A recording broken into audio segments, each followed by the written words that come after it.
Crash Course Live is presented by Smash It Demolition Derbies, who host Bash for Cash, Blizzard Bash, and Capital City Carnage. Online at smashitderby.com.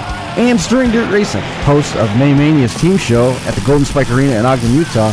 Online at stirringdirtracing.com. Reckless Abandon Derby Apparel and Derby Inc. Magazine. This is the Crash Course Demolition Derby podcast, recorded live at the FingerLakes1.com studios in downtown Seneca Falls, New York. And now your host, Chris Marquardt. Good afternoon, good evening, and welcome to the Crash Course Demolition Derby podcast, episode number 281.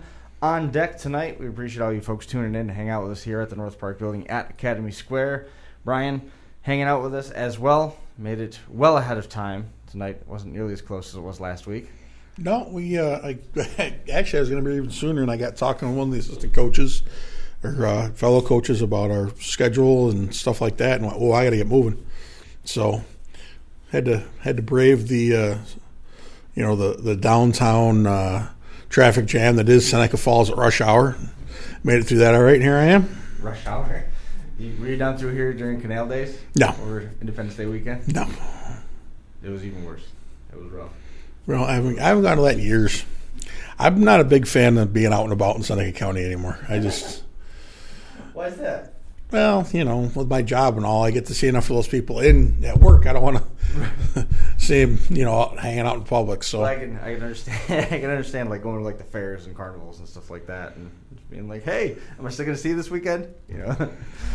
So I just kind of hang out on my hill and have a bonfire every now and then. Keep to myself. Busy show. Yates County Fair kicking off tonight. We saw a bunch of photos. It looked like cool. John Kleckner is on his way there. We know that the Sagers, they're going to be there. We had them in studio. James Brown, he's getting ready to go as well. So busy night over. Tonight and Saturday both again, or two nights? Right, yeah. So that's one of the weird things about this is, we talk about 2-day shows that are standalone, and everybody's like all excited about it because the pressure's off. Then you look at county fair level 2-day show, and it's separated by the span of a week, and everybody's up in arms because there's no cars. It's such a weird, it's such a weird juxtaposition of the two things. They almost don't mesh. It doesn't make any sense that we would like one and not like the other. But you also look at the standalone shows; it's significantly different money, and it's significantly different drama and different caliber of cars. But somehow some fairs are still surviving on it. Dunkirk still has 2 nights, as far as I know. Waterloo still has. Seneca County still has 2 nights. Yates County doing the same thing. So Canandaigua does as well, or Ontario County does as well, right? They are. I think they're back to 2 nights. Last year was just Saturday night. It was a couple years ago that I think they just had a Saturday program. Yeah, that's like I said, that's kind of how we. Well, it's not how we grew up. When I was coming up through, Waterloo was the only one that had a Saturday that I ran. Waterloo was the only one that had a Saturday night show. Weedsport or Cuga County was. Seneca County was the only one that had both nights, like a Wednesday and a Saturday. Yeah, because we'll going way back. And it was a feature both nights. Ontario as well. County was the same way too. After that, when they added a second night, were they always qualifying? When I started derbying, Ontario County was a one night because they still raced on Saturday nights. They had a fair championship race. That's right. Yeah, they would have the Skoll Super Dirt Series would come to town somewhere in there. They would have the Derby, and then like Wednesday or Thursday, they started having a race like our Sportsman standalone, Sportsman Street Stock, that sort of thing. Because I think we won it once or twice for the Sportsman. And then they also used to have circle track. Dirt motorcycle racing. The flat track. Yeah, flat track racing. Gary Plone would come and do the track on like Friday, and then Saturday for the fair championship. That was the best the track was all year. Smooth. It was awesome. Yeah. So then years later, they started having 2 nights a week. But Waterloo for the longest time was the only one that had both. But they started out when it started. It was complete show both nights, heats, feature, everything, and there was a payout both nights. And then as car counts kind of started to dwindle, it went to just qualifying night with the headline of the junk run, which that works too. And Yates County used to have. That's when They had the Tuesday night was the more stock show, and then Saturday was the heavier built show with the theory that if something funky happened to your stock car, you could weld the thing up and bring it back Saturday. Yeah. But yeah, we're in the middle of homecoming month, as it were. We'll be talking a little bit about some of our local stuff. Wayne Van Lant is waiting on the phone. We'll be getting with him. He is from out in Washington. We're going to be talking with Danny Gill as well. Danny picked up a win at the Northeast Championship Show, $10,000, and one of the toughest derbies to qualify for, as we talk about fairs with multiple nights of derbies, the Northeast Championship eclipsing 5 or 6 days of qualifying before leading into that 30-car feature held out there at the Brockton Fair in Brockton, Massachusetts. Hitting the rewind button real quick to last week, we missed this, and I can't believe we did. Carson Dixon picked up a win. He traveled a little bit, and he got a win, and I wanted to make sure that we mentioned that, and I missed it last week. So apologies to him, recognizing Carson Dixon and picking up his win, and Dylan Rohrback celebrating a birthday today. He took his Capital City Carnage car. Remember how nasty that was, and it dumped down? He took an excavator and put the whole back together. It folded over, and he bent the back end like you would. It was a sedan without a roof, so to say, with a sedan, and it didn't work right. It didn't go the way that he wanted. They ended up cutting the entire back end off the car after the heat, and he made some hits in the feature. Didn't go quite how he wanted to, but he took the time to send some pictures, and I couldn't believe the masterpiece he turned the back end into from what it was. It was really cool. Unfortunately, he couldn't celebrate his birthday in Victory Lane, but he was able to get the car back together, and now he can take everything out of it because it's sufficiently junked. The front end bent all sorts of funky in front of the A-arms and stuff. So he's all done with that one. This past weekend, I know I look, I'm a shock, but Rob Hoyer picked up another win out west. Oh, yeah? That doesn't happen, like 3-4 times a month. Right. I think Eddie Chick was sixth. Rob, I read some of Rob's comments online. He said it was a really tough derby. I didn't see. I don't think Trey ran. I think it was just Eddie and Rob made the toast. So, another win for him. But yeah, we're getting into the busy season, man. There's stuff going on. We've been in the busy season. We've been in the midst of all that. John King had some results come in over the weekend. Oh. Lee Seeger and Marty are listening. They're going Saturday only. They're not running tonight. Gotcha. Over at the fair. So, Yates County Fair. The Yates County Fair, right. So I saw Todd Height over at Utica Rome Speedway. He came out to watch the racing. Yep. How's he doing? He's doing well. I was very excited he was able to drive there. Good. And this is the first time he's been able to drive a car in a long, long time after all the surgeries and stuff that he had. Yeah, he on had his ankle. A bunch on his that guy has suffered with that ankle. The scar on his foot looks like a Nike swoosh. Really? Yeah, I mean it's insane. And then on top of that, they had to do a bunch of the surgeries over again because it was miserable. So the fact that he was walking without too much of a noticeable limp and was able to drive was impressive. Good for him. Winners from Norwich on the fourth big car. First place was a tie, Sam Riefenberg and Todd Ingram. Mad Dog Mike Ingram. All the Ingrams showed up with Imperials. I'm sure that's a shock to everybody on the planet. Yeah. But those guys were laying it down. Made some pretty good impacts there. Small car, Tim Stilson winning there, Harold Humphrey, and Harold Humphrey also got the Mad Dog Award in the compact side of things. And Downsville is on Saturday at 1 o'clock. That's with John King's Smash 'em, Crash 'em, Demolition Derbies. So they're going to be busy. We got Wayne Van Lant hanging out with us on the phone. Wayne, how are you? I'm good, thanks. Hanging in there. That's we appreciate you coming on the show. And what time is it there at home? Oh, a little after 3. Nice sunny day, a little humid. Not like you guys deal with, but a little bit humid for us, but not so bad. A little humid, and you don't live close to Seattle where it's basically a rainforest, do you? I'm about 2 hours north of Seattle, and I'm about 5 minutes from Canada, so I think right at the border, it turns into frozen wasteland. Right. All the time. It's horrible. Well, Wayne had the chance to run his car one last time and able to keep a promise to a young boy, JT, who lived across the street, who was living with a neuroblastoma. I'm going to kind of turn the reins over to you on this one. It's a great story, the way that you made the promise you're going to run this thing one last time, but unfortunately JT wasn't able to make it to that last run. Yeah. Gosh.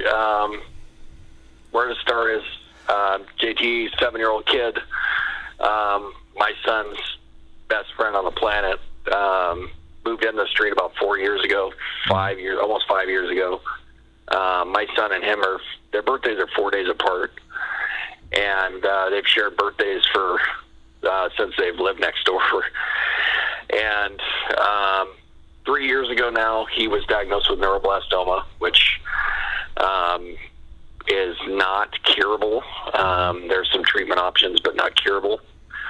And so we were going to May Mania that year and decided to change up our team name, change it to F Cancer. And that year, I think Chris was down there, and I put JT on my name sign instead of the number that I normally run, and went out and just had a blast. And kind of been running that mantra ever since of F Cancer.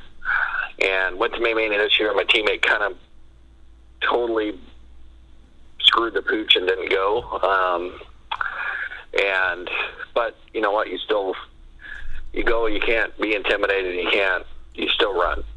Right. And so we ran, and it took a beating, but through the benefit of perspective that JT has showed me over the last several months, you take it with a smile on your face, and we're the lucky ones that get to do this.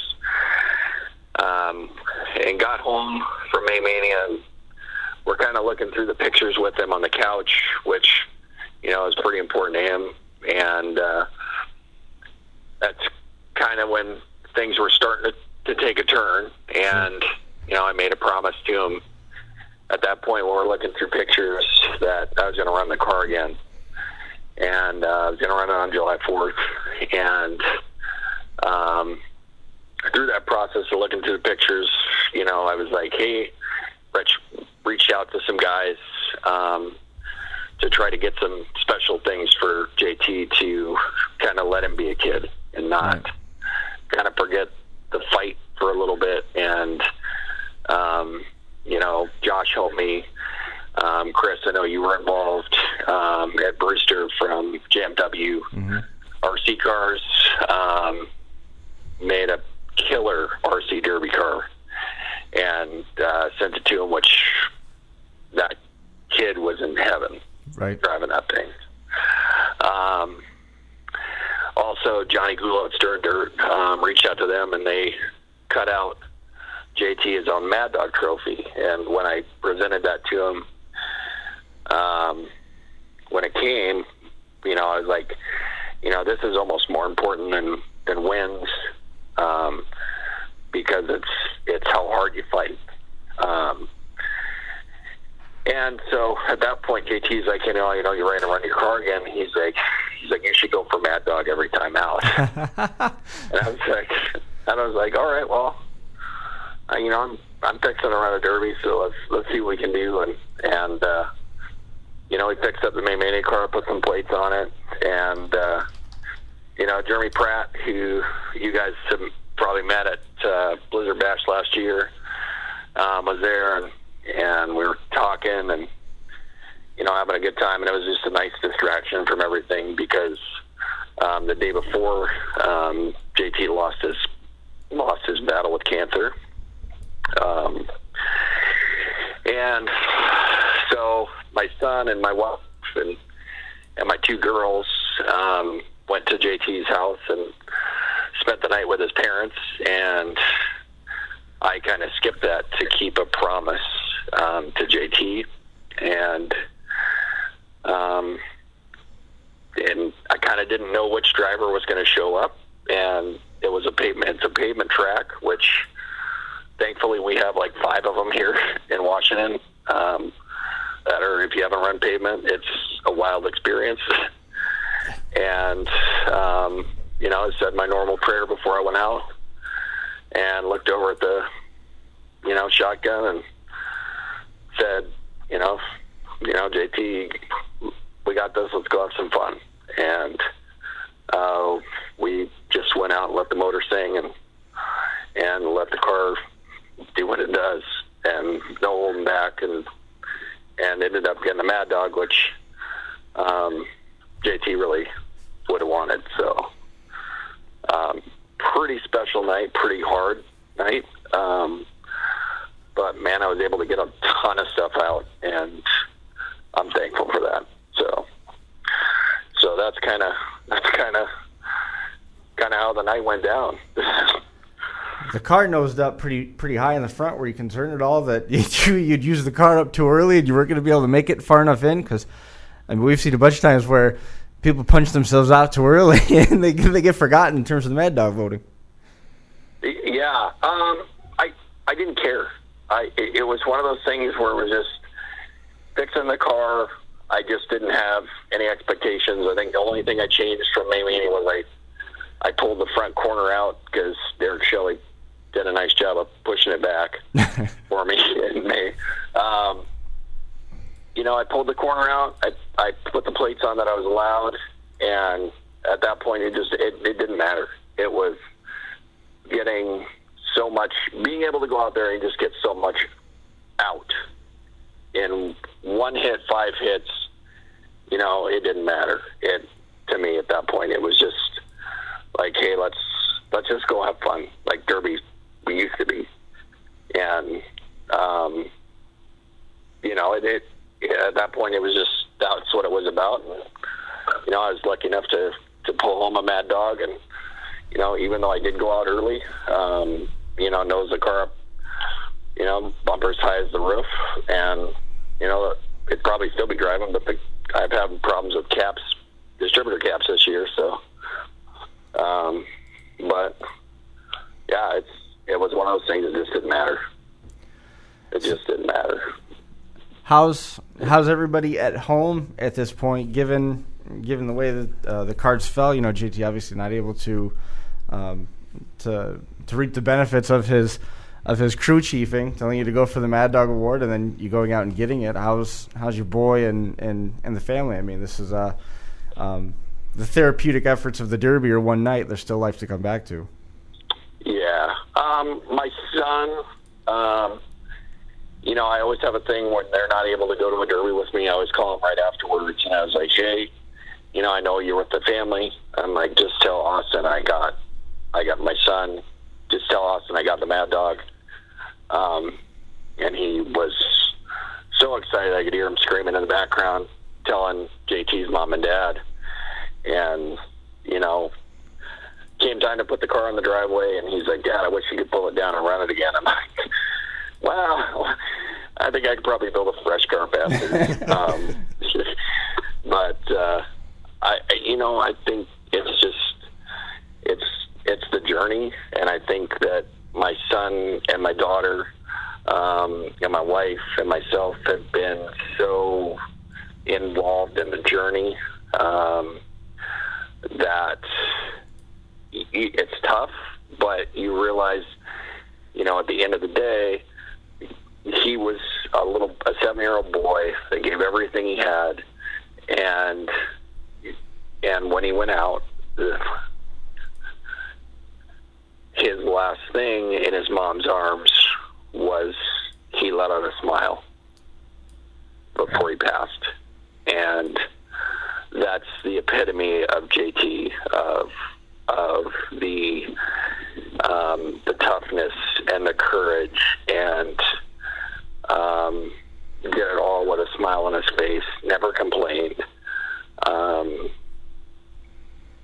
and that is like, so you can take away from that. My son understands, like, he went peacefully. My daughter understands that, and she's not in pain anymore, and that's the most important thing. And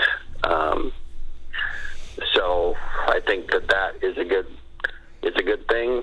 I think my son and my daughter are also pretty active, whether it be helping me on the cars or them playing sports. Like, they have a lot of distractions as well to kind of help them through the process as well. So, sure. So yeah, it's there's definitely going to be bumps in the road, but we're it's a day by day thing. I'm sure Friday at the funeral service will be a tough day, but we'll make it through, and I'm appreciative for my Derby family, that if I need something, I can I can call and ask and just have people to talk to and that understand. And, you know, I'm proud to run F Cancer on all my cars, and just the ability to how many people have started following JT's story since I've started doing this. You know, and through the process you find out like just all these amazing places that need people's help, you know, donations. Like Ronald McDonald House is huge. Like my neighbors spent almost 3 or 4 months in a Ronald McDonald House. That's pretty much all by donations, and pretty amazing groups like that out there to help these families out that are just dealing with tragedies. You know, so I set that on you. I was looking at picking through photos and stuff, and never put it back on me to give you a break. And then as soon as I click it away, I just talk. You know, just listening. You know, I mean, it's so sad when an illness like this hits a young man or a young boy or, you know, a child, and you know, just a child in general. But it also makes people realize what they have, how lucky they really are. Because I mean, at some point or another, we've all felt sorry for ourselves. It's human nature. Yeah. But I mean, you know, when this is real life. I mean, this is heartbreaking, terrible. You know, it doesn't get any worse than, you know, a child not being able to live out a life. And I mean, you always try to learn from everything. And I mean, I guess that's one thing where, you know, you got to learn how good we really have it, and things really can get worse. And, you know, you know, from the sounds of it, he fought and, you know, enjoyed stuff and you know, tried to be as normal as he could as a little kid. But I mean, it's just heartbreaking. And you got great advice. Yeah. Go for Mad Dog. Yeah, go for Mad Dog. I mean, that's spectacular advice. You know, I mean, it's you know, and that's the thing. I mean, you know, I don't know what you believe, and I'm not asking, but I mean, you know, when you looked over in that passenger seat, I mean, you know, there's a good chance he was sitting there with you and went for a hell of a ride with you. In my humble opinion. So I mean, you know, I'm sure he's going to be there with you guys. You know, and he's going to be in the shop and he's going to be around, but oh yeah, it's just, you know, there's nothing worse than, you know, than a sick child. I mean, and then, you know, with your own children to have to explain, and, you know, it's terrible. This picture that I found on your page is with your boy in the pink shirt, and then with JT, right, in the Captain America shirt. Yep. With you. Yep. That was let's see, that was right after Maymania, and we had done the pictures, or we've gone through pictures, and the funny thing is like, you know, you point out, like, because Paul Cox's wife Michelle took a bunch of pictures, just fantastic pictures at Maymania, and so we were looking through those, and I was like, yeah, and you know, Michelle's husband Paul runs a really killer truck. Yeah. So he does. You know, so we started trolling Paul's Facebook page, and he's like, "Oh, I really love that page, or I really love that truck." And so, I mean, just the amount of great people is I reached out to Paul and his wife, and they sent my son and JT shirts and hats, and cool. Justin Broadhead, who does all my decals. And, you know, I messaged him, I'm like, dude, can you make me a sign that we can hang on his four-wheeler or his wall, and I mean, within a day I had it. And same thing with Johnny Gula at Stern and all the guys at Stern Dirt. You know, sent out a Mad Dog trophy, and like and it was the simple things for JT. It was like the beer koozie to us adults, and but he had lost so much weight that his hands got cold when he would drink a pop, and so he utilized the beer koozies. That just brought him so much joy, and then let alone the car, who you know, you can tell Decker and Chris and Ed that has been passed on to his little brother, who's 4 years old, and his dad sent a video to me of his little brother getting to drive the car, his little RC Derby car, and it's just amazing to me. It's amazing,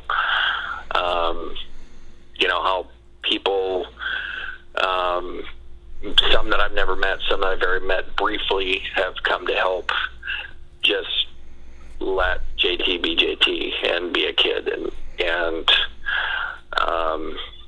through this process and through this journey. So I think for me, those are like a lot of some of the best memories of JT was, seeing the smile on his face when he got these things that to you or I probably wouldn't matter, but a beer koozie would bring just this amazing smile to his face, and stuff like that is just amazing. I'm gonna take those memories forever. So I'm thankful to all my Derby family out there that help with all those things.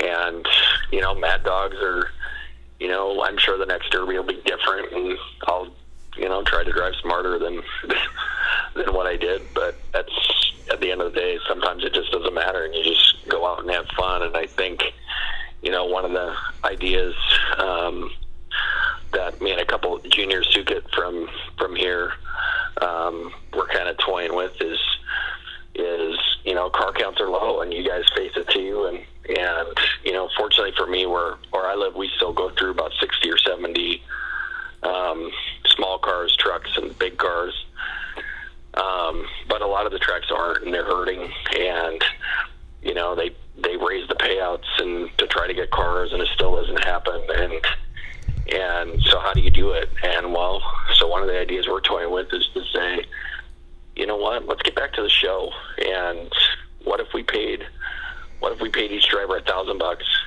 just like if you paid a band to show up and play a concert.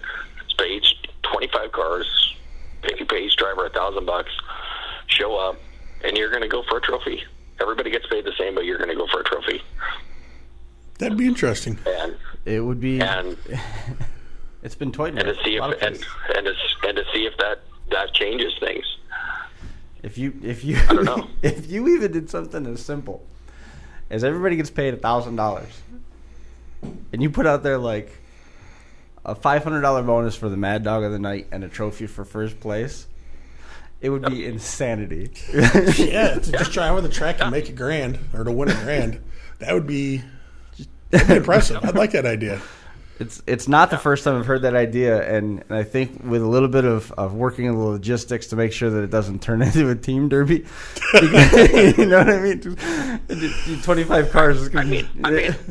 I mean, at the end of the day, what derby doesn't at some point? I know. You're right. Yeah, you're right. Kidding there. Anymore. But I think we've, you constantly are like, well, I want more. I'm not going to show up unless there's more. Or, you know what?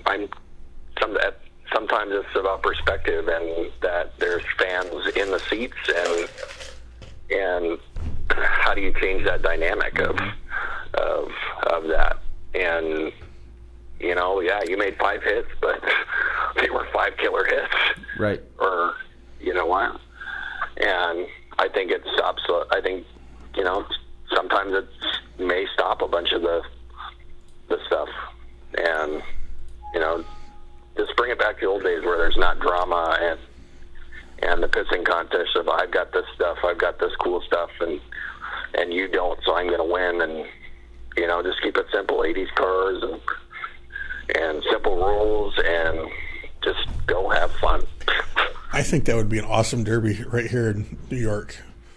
I think it's possible anywhere. And in New York, I'm being selfish. In New York, I don't think you'd have to pay $1,000 either. You could probably pay everybody $500 or $750 and save some overhead, and I think people would still probably turn out. And think about it. I mean, there's some pretty hard hitting drivers in New York who are paying to come and don't win any money. So you're gonna get same everywhere, right? I mean, right. We have that here too. I drove all the way to Utah 14 hours to take a beating and spend 5 minutes of fun, and so what? I did it with a smile on my face. That's awesome. You know, but you know, there's people that aren't that way or see, you know, some of the fancier stuff and do get scared away by it. Right. Well, or people drive smarter than other people, you know, whatever the thing is like, well, let's go grassroots. If somebody said, hey, let's go on a field with this car, you know, you can plate it up and let's go on a field, I would have gone in a field and done it for nothing. Right. Like, that's just me. I would have taken this car in a field with buddies. Sure. We're up in Washington right now talking with Wayne Van Lant. Remember Stephen Blankenship? Mm-hmm. Rolled it over, kept going. He won his first super late model race this weekend. Really? Yep. Oh. His first one. That's awesome. That's awesome. And he's, I think he's pretty much done with derbies at this point. If you're talking, dude, he used a lot of luck up that night we were in Utah, because when he rolled that car over, his head was outside of the cockpit, and he used a lot of luck up. I mean, he may want to give up the derby and stick with the circle track, because he used all his derby luck up that night. That was crazy. Wayne mentioned Junior Sukut running up there. We've seen him a bunch of times out in Utah. A couple of drivers I've never got the chance to see run, but I'd like to. A kid that I got to know over time, Joey Roth. He's from up that way. Excuse me, I'm wrong. Let me make sure I got that. Yeah, it is Joey Roth. I know him by his handle on a bunch of the modeling websites. And Paul Twitt. Yep. Paul Twitt's up that way too. I never got to see him drive either. Yeah. Yeah, and then, you know, I mean, we have some great drivers up here, and, you know, Randy Mikowski's like 15 minutes from my house, and Arthur Sukut's, you know, down south, and Joey Enzinger, and, I mean, there's some stuff happening. It's just sometimes the logistics of going places doesn't always work out. But you're the opposite direction from us, but does that theory hold true out there? Is it more stock out on the coast where you are out in Washington versus what we see someplace like Utah or even more Central America, like what they have in Nebraska and Iowa? I think it's different. Like, I think Utah, you know, your stock as far as like you don't have the DP, right? But you get a tranny brace. At my local show, you can weld. It would be like a limited weld for you guys. We weld arms forward, and we get a DP, but we don't get tranny braces. But other than that, you can weld the door solid. You get your 6 spots in your hood, 6 spots in your trunk, and go. I mean, and we see like a lot of those shows in the Midwest. You see 1 or 2 types of cars. My hometown show here in August, which I'm one of the officials at, I'm gonna see a killer 64 Merc, 57 Lincolns. I mean, stuff that you guys run in your relic class, but they're gonna go full tilt with them, and you're gonna see Chevy wagons, you're gonna see Y-framers, you're gonna see Fords, you're gonna see New Iron. It's just different. It's just different. It's, you know, I think Utah for me has been a challenge. You know, I'm not used to running a tranny brace, so getting used to that versus my DP has really kind of changed what the cars do. And trying to get used to that has been difficult. You know, but I'd say it's more like you guys as limited weld. We're not really stock, but we're not crazy either. Yeah, and it's different. Like where you guys run, you know, 45-minute main event, it's 20-25 minutes here, and shit, and it's junk. Oh. There's a lot of junk stuff. No, let's back that up just 1 second. The 45-minute features don't happen in New York. Yeah, we don't drag them up quite that pretty quick. It's all that the features get longer the closer to the middle of America you get. Yeah, you get out to the coast of America, and both directions. It sounds like we tend to turn stuff up. Where are you going to be running next? What's that, Chris? Where are you going to be running next? You know what? I'm going to take I'm a tech inspector and official at my local show, which kills my son every year that I do it. So I'm taking a couple years off here. My next one probably won't be till next summer, and it's just a matter of figuring out, what works if I go back to Maymania and find a teammate, how challenging that is. I don't know. We'll have to see. I got plenty of cars. I think I've got 10 cars left, so it's just a matter of logistics of where and when and the family and dividing all that up. It's definitely changed for me. I used to run 9-10 a summer, and now it's 1 or 2, and I'm happy. And so find that balance is important to it too. So you mentioned the different kind of cars you'll be seeing at your hometown show here in a couple weeks or August. Yep. So you said you have 10 cars left. What do you have in your stash? Don't answer that. What do I have in my stash? I have a very clean 68 Lincoln two-door. I pretty much stick to Fords. So I have about 5 old iron Fords, mid-70s. I sprinkling in some new irons, some Crown Vics here and there. Trying to get ahead of the curve over here, but they present their own kind of challenges. So, and then I've got a couple trucks that are fun. So yeah, it just kind of depends on what the family's got going on and timing and weather here. I build outside in the Northwest, so it can get a little crazy. Yeah, I would say so.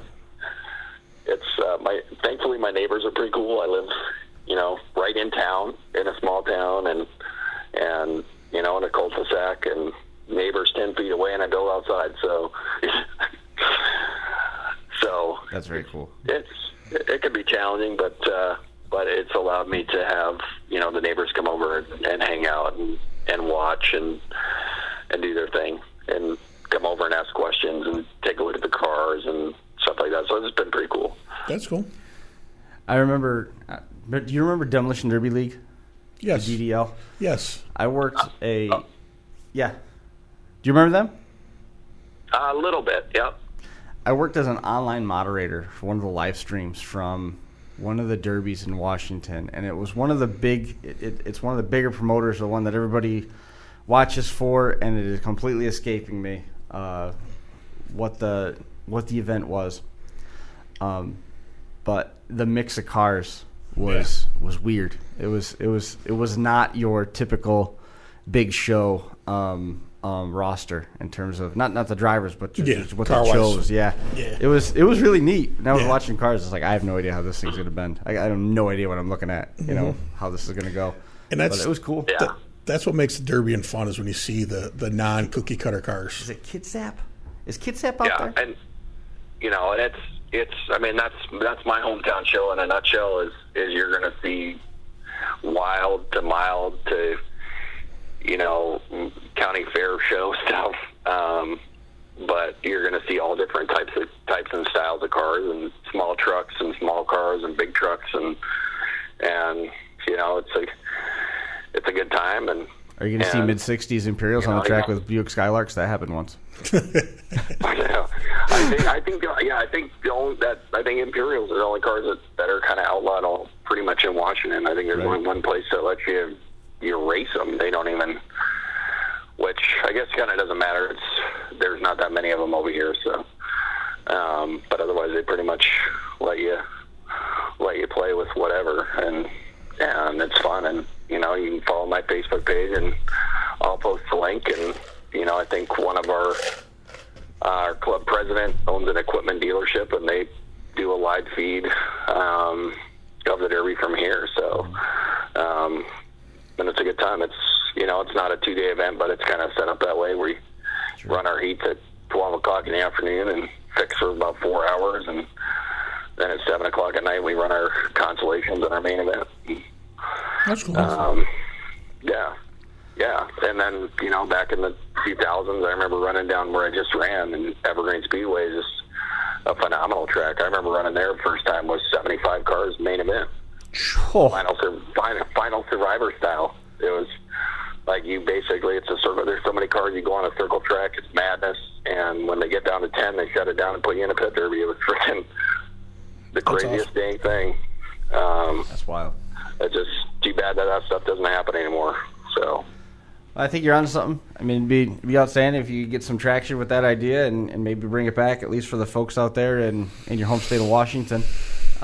Is there anybody that you wanted to make mention of? I know we talked a lot about the neighbors and your family and the crew that you got out there. Is there anybody else you want to specifically make mention of? Gosh, you know what? There's one guy that made Maymania possible this year. And you know what? I was, teammate or no teammate, my truck broke down going down there. Oof. He doesn't have Facebook. So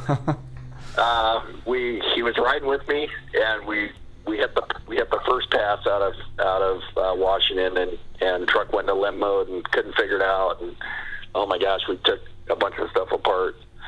And he's like, you know what? My brother's coming behind us, and he's like, I'll just call him. He'll get my truck, and we'll make it happen. So it was like 9 hours stuck on the pass in like 80-degree weather in May here, and truck showed up, and me and him drove all night, and we switched every tank of gas. We'd switch drivers, and that's Ben Lagerway, and I wouldn't have made it to Maymania without him. So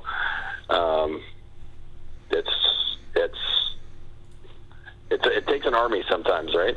Yeah, absolutely. No question. No question. Absolutely. Well, Wayne, man, I appreciate you coming on the show and sharing some of your story, and it was great you were able to make good on the promise, run that car that final time for JT, and obviously our thoughts are with you and your family and JT's family as well. It's going to be a tough week ahead, but man, it was awesome to see that you got the Mad Dog Award there. Thank you guys. Anytime. We appreciate you coming on the show for sure, and let us know how the summer goes when you get up to your show where you get to be an official. We'd like to hear a little bit more about what that was like. Yeah, absolutely. Appreciate Anytime, it. you guys. For sure. We'll talk to you soon. All right. Bye-bye. Bye now. Wayne Van Lant made the promise to keep, to run that car one more time to young JT, who unfortunately succumbed to a neuroblastoma. Cancer. Did not get to see him run, but his advice was to go out, get a Mad Dog Award, and Wayne did. He wore that car out. He got his money's worth out of it. Did you see it? It was way up there. Yeah, it was awesome. I was able to share some pictures with everybody there just a moment ago. Blizzard Bash is coming up around the corner. I know it sounds funny to say it now, but just wait.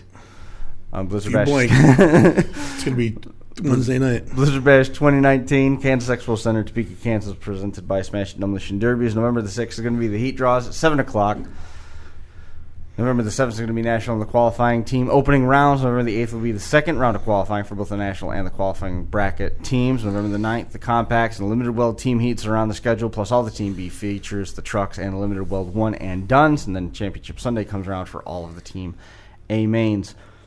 Right now, Smash It Demolition Derby is gearing up for another busy week of Demolition Derby action. July the 12th. They're going to be at the Montgomery County Fairgrounds in Dayton, Ohio. Full-size street stocks on the card, along with the compacts, the Power Wheels, and the Smash It mowers. The next night, July the 13th, they're going to be at the Madison County Fairs in London, Ohio. 7 o'clock start there. 80s newer pro stock class, the compacts, the street stock compacts, separate class. All the street stocks, all the time, all of them that you can find. The ladies only and the Power Wheels are going to be a busy night at Madison County Fairgrounds. Autocross at the Fayette County Fairgrounds starts at 7 o'clock, July the 15th. 3 divisions, cars, trucks, SUVs, and vans, and then the open class. So I trust that means people can show up with a super late model. Open class, that's interesting. It's going to be insane. Wouldn't it be great to show up there with like an RV? Yeah. Autocross the RV? That'd be neat. That'd be cool. July the 20th is the Franklin County Fair in Hilliard, Ohio, 7 o'clock start time. That is one of the split bills for Smash It. They're also going to be in Washington Courthouse that night as well at Franklin County Fair, the 80s wire class, mild weld, the compacts, the street stocks, the Power Wheels, and the Smash It mowers, the order of business there. So, yeah, they're going to be busy. So that's they probably only got like 30 shows left to do this summer. Right. All right, so we're going to shift gears a little bit. again, the action happening at the Yates County Fair here locally. They got another derby coming up Saturday, and then we're going to shift around to next week.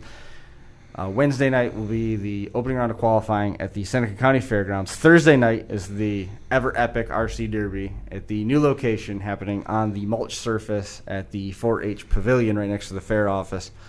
I don't think the fair office knows what they've signed up for, having the RC Derby, the noise and the screeching howl of them being outside the door of the fair office. Is there people in there like all the time? Yeah, it's manned pretty much all the time. I mean, there's a lot of stuff going on at the fair. You figure it out, so they don't want to leave that office unattended. How do you think it would be on the mulch? I think it's going to be rough on the mulch. Thankfully, Rich Fraley, I think he's the president now, he's got a piece of asphalt felt. I guess they put it down on the road when they're doing repairs to smooth out areas that are... It was made at the Seneca County Army Depot, so it's good to stay local. Good fist bumps, Rich, for that.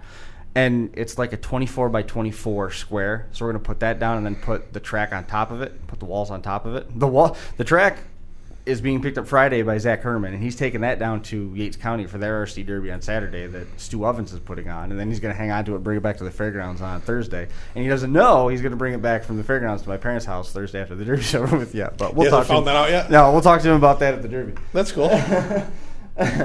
So... Is Zach preparing his battery of vehicles? He usually runs a lot. Yeah, he's got a bunch of stuff. He's got a whole troop of people that run with him, too. The big thing this year is going to be the milk trucks, the UPS-style trucks. Those things get pretty crazy. You know, what time is that? Registration opens at 5 o'clock. The RC Derby is at 7 on Thursday. And then we'll come around for Championship Saturday as well. So Saturday, I don't know if I'm going to be at Seneca County.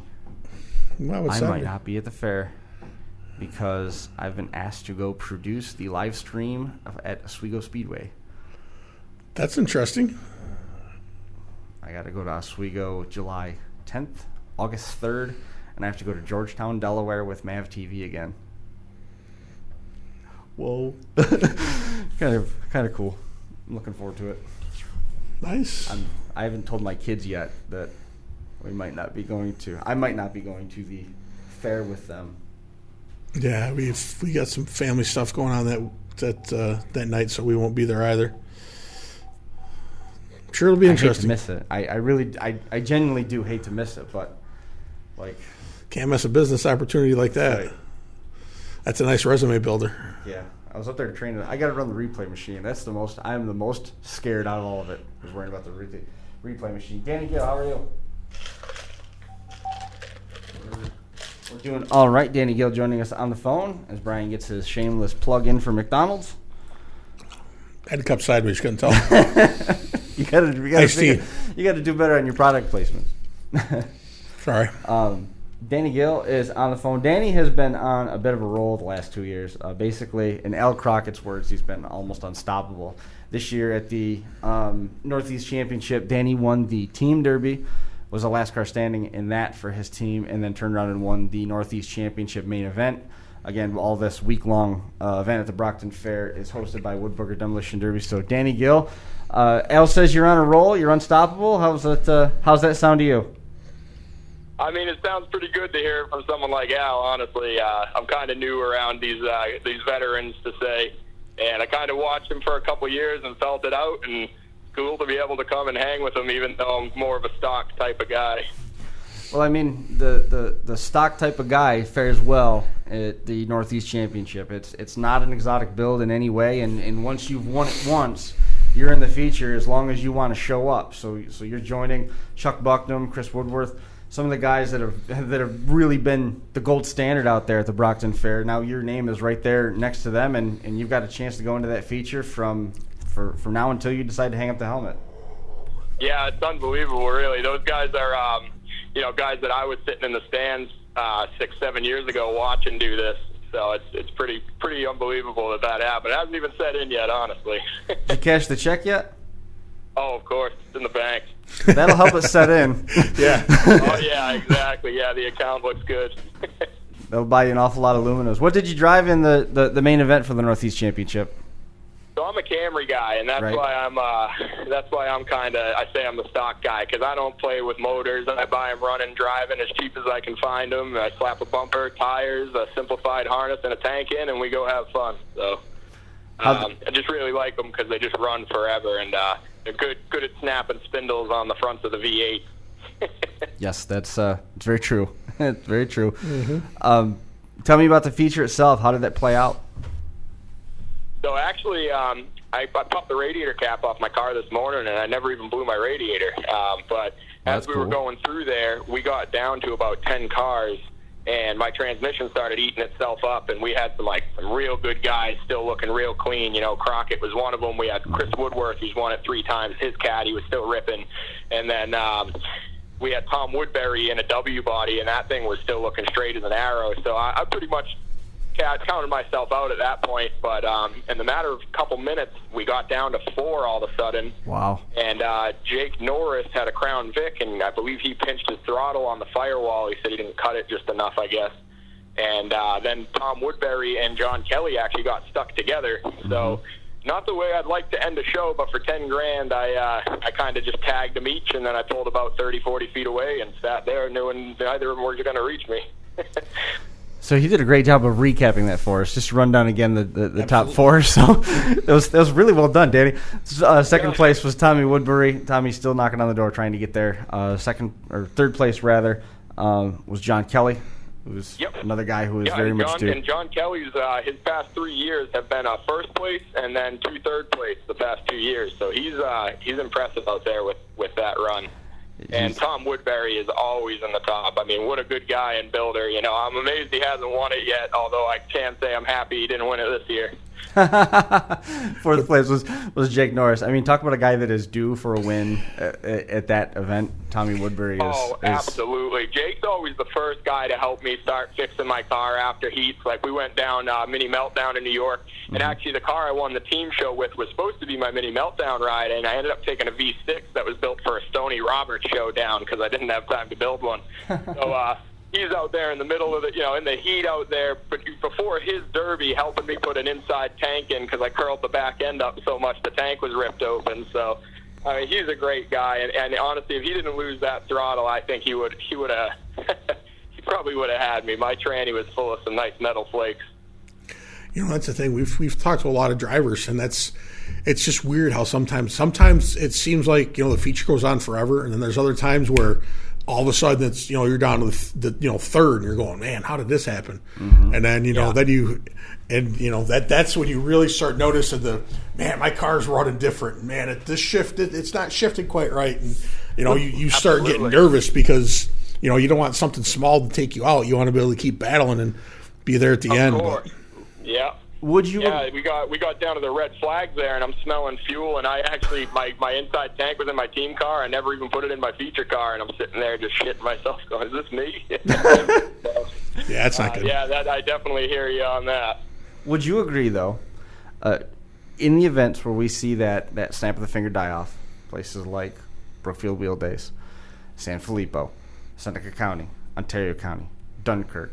These are all stocker shows. Mm-hmm. So you're not seeing nearly as much Northeast Championship. Yeah. Another good example, because that's been that way all the times I've been there. It's like, wow, there's still 15 cars left. And it's like, holy crap, there's only 3. Yeah. All these cars are basically stock. They're all with the OEM running gear, and they've all been running through car accidents for the same amount of time. Does it not stand to reason that you're going to see a massive die-off all about the same time? I mean, to a point, absolutely. I mean, obviously, the Northeast Championship, they're known for stock. The other shows you mentioned, you can do a little more. But yeah, basically it's the same idea. And yeah, I never thought of it, but that's kind of absolutely right. I mean, it's generally without the all the protectors and the special cool kid parts. Exactly. The guys don't run the $10,000 or $15,000 motors, so you kind of have your best junkyard motor in it, and everybody's best junkyard motor kind of runs the same, and so yeah, that's a very good point. I would they're all agree. 360s from Walt Mitchell's yard.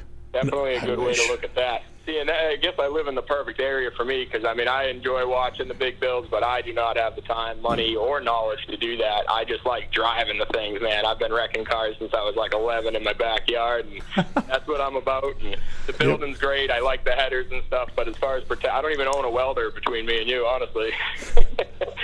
That's funny. I just bought my first Mig Welder this year. Oh, really? Oh, no kidding. Yep. I just went bolting. Yep, just bolts. That's it. I mean, I've borrowed them for years, but I just went out and said, you know what, I'm gonna buy a MiG, and had some stuff work out my way, so I ended up with a nice MiG. But Dan O'Connell just messaged me. He said maybe next time you make a big investment for Derby, it should be a trailer. Who said that? Dan O'Connell. No, pickup truck. 3/4 ton. We were just talking about the other day at his house.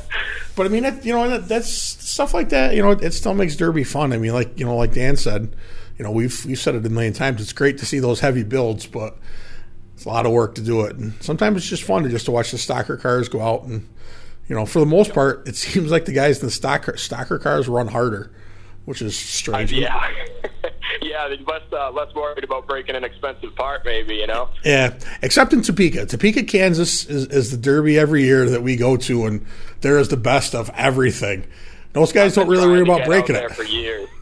They don't really worry about breaking stuff. They just go, and if it breaks, they go buy another one. When stuff breaks, exactly. When stuff breaks there, it's catastrophic. Like, you don't break an axle, you spit the whole center section of your end out. Yeah. Right, Bobby Brock? Yeah, Brock, we did that one year, yep.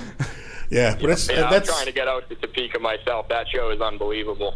Yeah, that's the one place. I mean, we've people ask me, where's the place I should go, and that's always right there at the top. Just because of the level of hitting. I mean, that's year in and year out. That's the hardest hitting show I go to. Everybody talks about Utah. Utah, they hit pretty hard out there, but the builds are a little different. These cars are built tough, and these guys drive them. So, but I mean, like you said, I like the stock stuff, and it's neat with the point that Chris came up, how they kind of come apart. But yeah, come apart similar. Yep. Yeah. So, yeah, it's that 10,000. Did you get one of the big Happy Gilmore checks so you can put that on the wall of your shop? I wish I did, man. That would have been cool. No, a little check and a big pocket of cash. I got out of Brockton as quick as I could. There you go. There you go. That's awesome. Got the trophy sitting right in the middle of the living room so you can walk by and just smile at it every now and then? Oh, yeah. I actually just brought it home with me tonight. I left it at my father's house for a couple days. That's what makes him happy nowadays. So I'll let him have it for a little bit. Yeah. That's what I used to do. I left some of my trophies at Dad's, and he always got my hats and stuff like that when I won. So it's cool, though. I mean, so what are you looking at for the rest of your summer? Oh, man, I got, so what have I done so far? I think I've done 6 shows so far, and I got probably another 20 on the list at least. Wait a minute. Back up. That's the reason I like the stock shows. I did 32 last year, and that's what I love doing, is going weekend after weekend, new tracks, new states. I haven't gone real far yet, furthest New York, but we've done Connecticut, Vermont, Maine, Mass, pretty much everywhere in my area. So next weekend we got Rochester Fairgrounds. Actually, we're doing a little car soccer and actually a big dirt road course enduro, which is going to be pretty cool. It's got like 13 turns in it, and then a big one and done 6 and 4 cylinder derby at the end. That's cool. So that'll be the next one. Are you guys coming back to New York for San Filippo at the end of the year? Or? Oh, absolutely, and I will have something much better built. Yeah, I'm going to use my nose this year. I came out trying to drive like we do around here with the back, and they bellied us out in the heat. Yeah, they drive pretty hard down there. You got to make sure stuff's ready to go. Oh yeah, no, I love it. It was I love the pace and the way the shows run. Everybody's super friendly, and definitely going to be back for more. That's cool. 32. What do you think? You're Reg Bono or something? Yeah, my girl doesn't love it, I can tell you that much. But I get to as many as I can a year. A couple of them are races, like the Halloween Howler and stuff. I like some of those big crazy races still to get the adrenaline going. She'd like it a lot more if you built her a car, I bet. She ran in Vermont, and I lost the key to her car the day of the race, and I hot-wired it for her. And the starter had just a funny spot where if you turned it too far, it wouldn't start. She got down, final 3. One of the girls had no steering. One of them was barely moving, and her car stalled, and she was overturning the starter, so she lost because of me. Ouch. So I'd have to agree with that. That hurts. Actually, thinking back on it, you keep winning 10,000 to win derbies. I bet she'll be just fine with that. Yeah, she'd be finding derbies for you to run. Yeah. Exactly. We can fix the house with derby money. See, there you go. she's gonna be on Craigslist finding you more Avalons and Camrys. Oh yeah, that's the dream right there. Awesome. Very Danny, cool. man, that was awesome. I got the news late. Al mentioned that you'd won that, and we tried to make sure that we got a hold of you. Congratulations on that. It was certainly well-deserved, and to come away with a win against that top 5, you certainly accomplished something. Hey, man, I really appreciate it. Great to talk to you guys, and I look forward to seeing you in the future. We'll see you somewhere, I'm sure. Very cool. All right. Keep in touch as the summer goes with your 47 derbies. Sure thing. We'll see you later, Danny. Bye. Nice job. That's crazy. No. You know, Just no. You know how many years it took me to run 32 derbies? Holy cow. I bet you it took close to 20. No. I mean, the most you were doing was, what, 5 a year? Yeah. You weren't doing 7. You weren't doing 10. You're doing Brewerton, Utica, Rome, Canandaigua, Waterloo. No. Maybe Trumansburg. No. It was... I'd have to sit down and try to figure it out. Like the most. Well, we I did this didn't. last week too. Tried to we figure did. it out. I should probably really sit down and think about it. But that's awesome, man. These guys that can go out and build the cars like that, and you know, I got a 16-year-old now, and he's. I know you were in Brewerton in '99. Yeah, I won that. That was the first one. And then I danced on the car that was still moving. Somewhere it's on video. I thought I shut it off. Maybe I didn't. I don't know. But I got a 16-year-old now, and he's pushing to get over to Grandpa's and get working on cars. So I got screwed out of a day off last weekend. So this weekend I got 2 days, or Friday, Saturday off. So we got to get a car get a car gutted out and start building the other one and go from there. I made a post on Josh's page. Yeah, I saw that. Coils, right? Just see what wrote underneath it? No. Bone stock is in my future.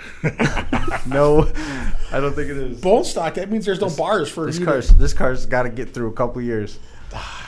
You know what? You mentioned that. I won't say where it was or what it was, but I was talking with Jeremy Gully, and he'd found a cherry GM that he ended up buying, and it's going to be one of his new cruisers.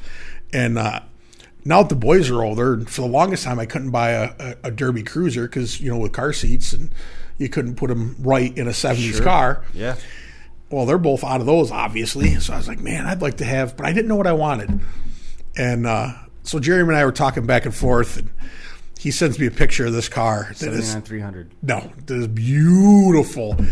Oh, man, I would love to have it. I'd like to have a nice Derby cruiser. Just go out and ride around. It's hard to beat. Yeah. You know, that's the best riding car I think I ever had was my 76 New Yorker. Yeah. You know, I mean, it would be nice to have one to drive on the road for a while. But this Lincoln's a lot of fun to drive now that it runs better. It doesn't. Will it smoke the tires? I keep. If I turn the traction control off, the one wheel might. If I drive that sucker, we're gonna see what she can do.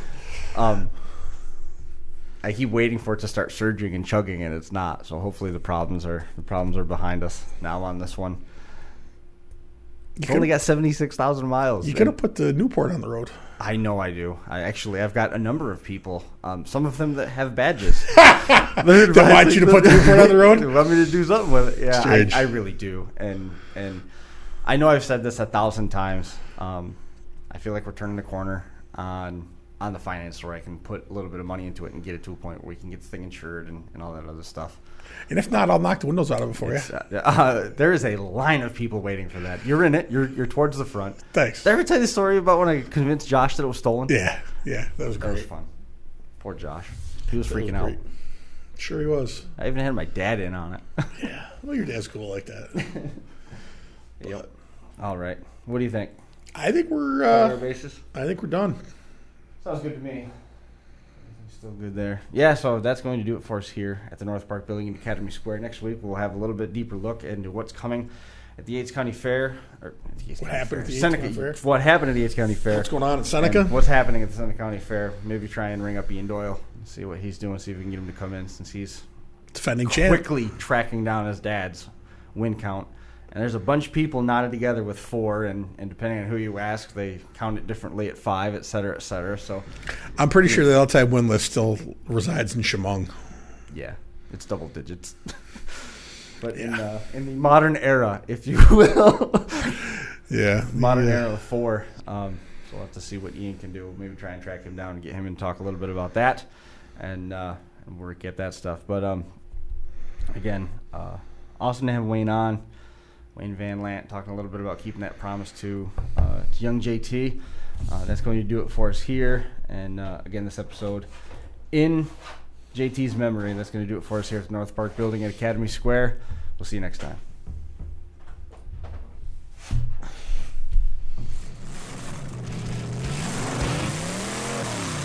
The Crash Course Live is... There you go.